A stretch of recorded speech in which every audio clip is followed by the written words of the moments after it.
Part two, the idealist. I'm gonna have a good time reflecting on this one because I am someone who really likes to think big and as I said in my first part of the implementation plan, um, I'm an unconventional teacher. I come from an unconventional background, and personally, I have a bit of a disdain for standardization and for the sort of if then um, carrot dangling from the stick kind of approach to education.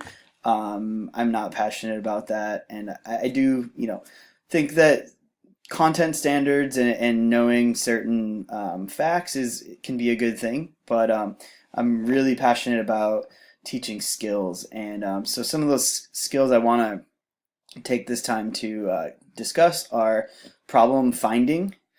Obviously, problem solving is an important one, but I'm going to talk about problem finding, and then I'm also going to talk a little bit about George Kouros's article, the 8 characteristics that he talks about, and just go into that a little bit. So, for problem finding, um, how do I envision this 21st century classroom? It's so much fun. Kids are not sitting in desks. And my classroom actually doesn't have desks. We have lab tables that have computers at them, desktop computers. It's not a 1-to-1 ratio. It's about a 3-to-1 ratio, or 2-to-1, depending on the class. Um, but that works because students can collaborate at least using those computers that are available right in my classroom. There's also a computer lab across the hallway that I can use almost any time, unless another teacher is using it. We also have plenty of laptop carts, Chrome carts that I don't tend to check out very often because I have so much technology in my class already. But after taking this class, I've started to learn a lot more about what could be done with Chromebooks, and I see myself checking out that Chromebook cart next year quite a bit because there's definitely some activities that I would like to see students doing individually and obviously collaboratively as well. And so those possibilities are there. But I'd like to get into the more individual stuff because students are all individuals and collaboration is great, and of course we want to keep pushing that.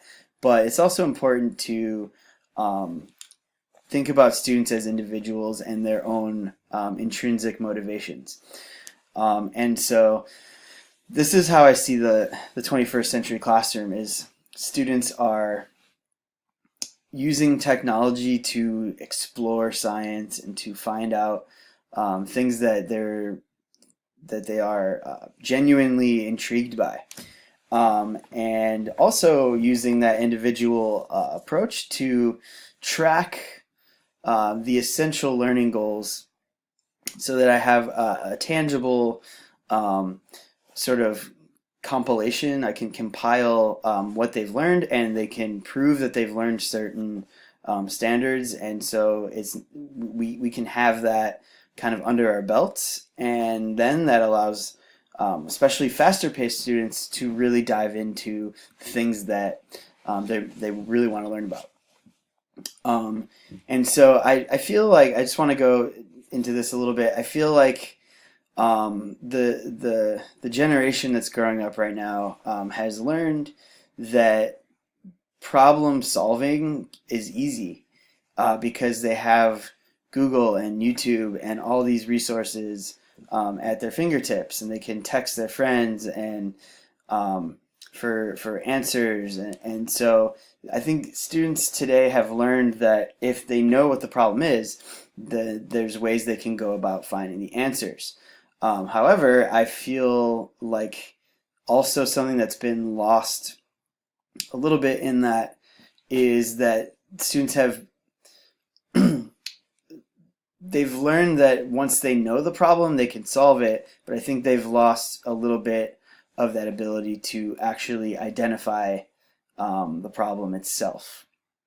And I see this a lot with my students where um, they just don't really know what the problem is. They might be solving a physics problem, or maybe they're building a robot, but it doesn't work for some reason, or they can't get the right answer because they're not following the order of operations correctly in their algebra.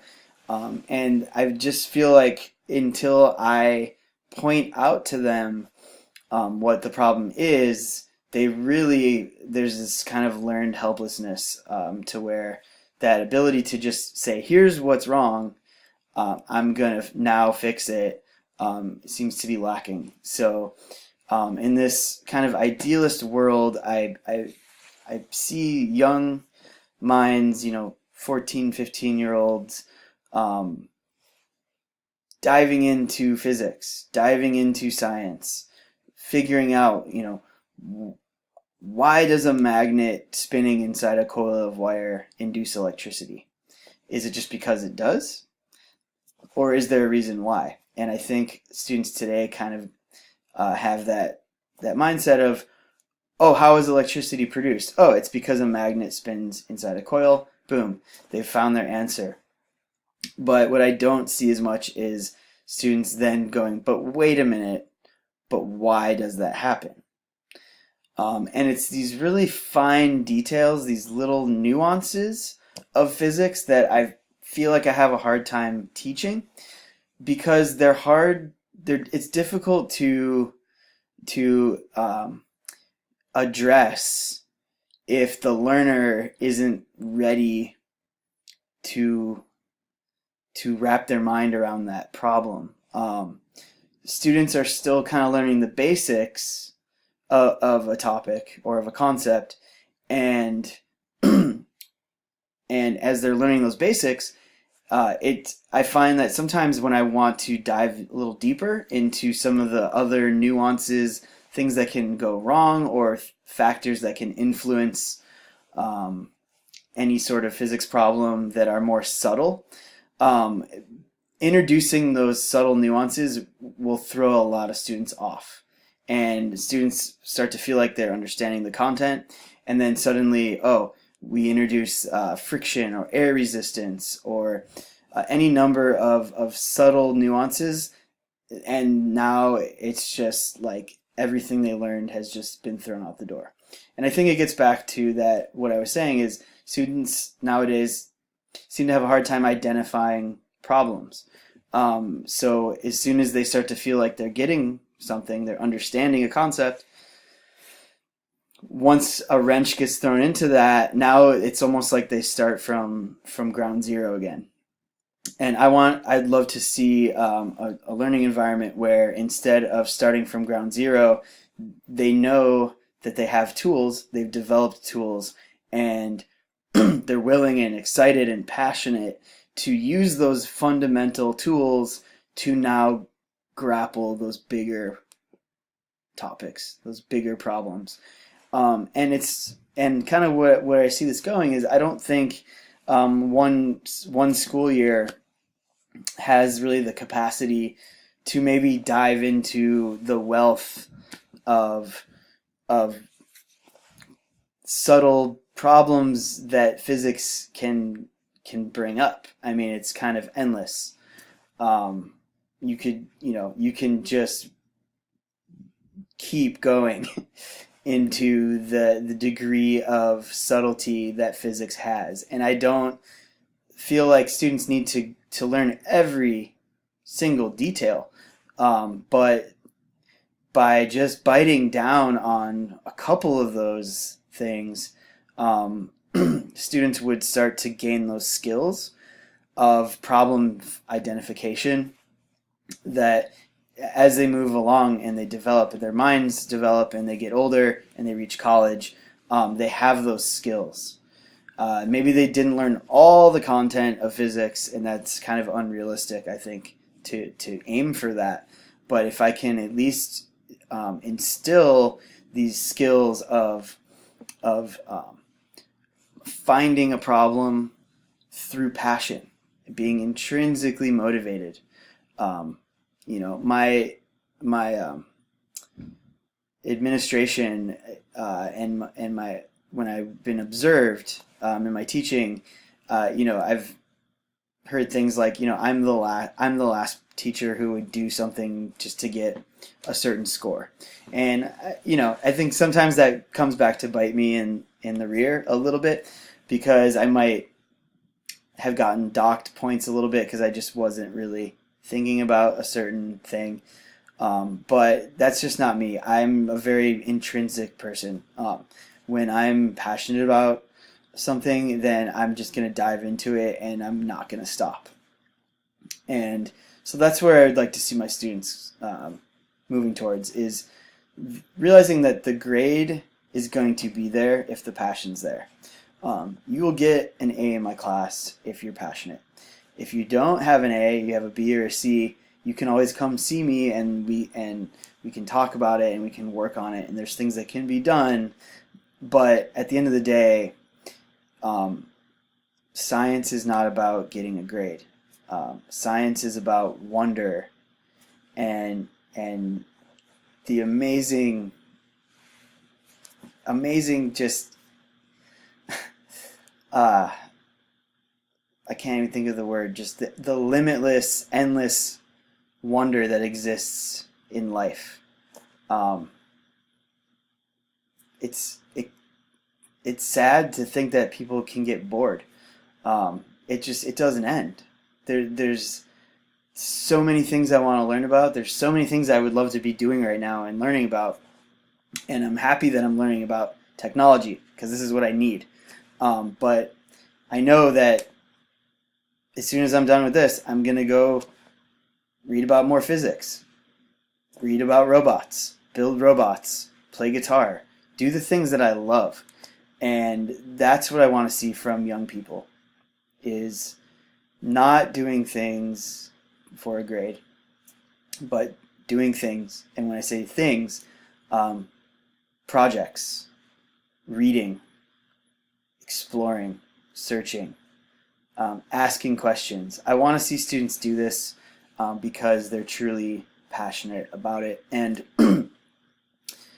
I think passion's a hard thing to teach. I don't know if you can really teach someone to be passionate, but I think you can provide a very fertile environment where students are open and able to explore. And I think kids nowadays have a lot of ingenuity.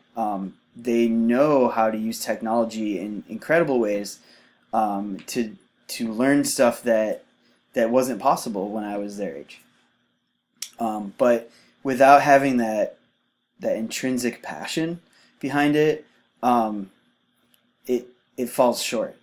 And like I've read in different from different education books and other types of books about how it's about skills, right? The 21st century learner needs to know skills, not content. Content is available everywhere. You can Google whatever you want to learn about. You can get books on stuff. Content's everywhere.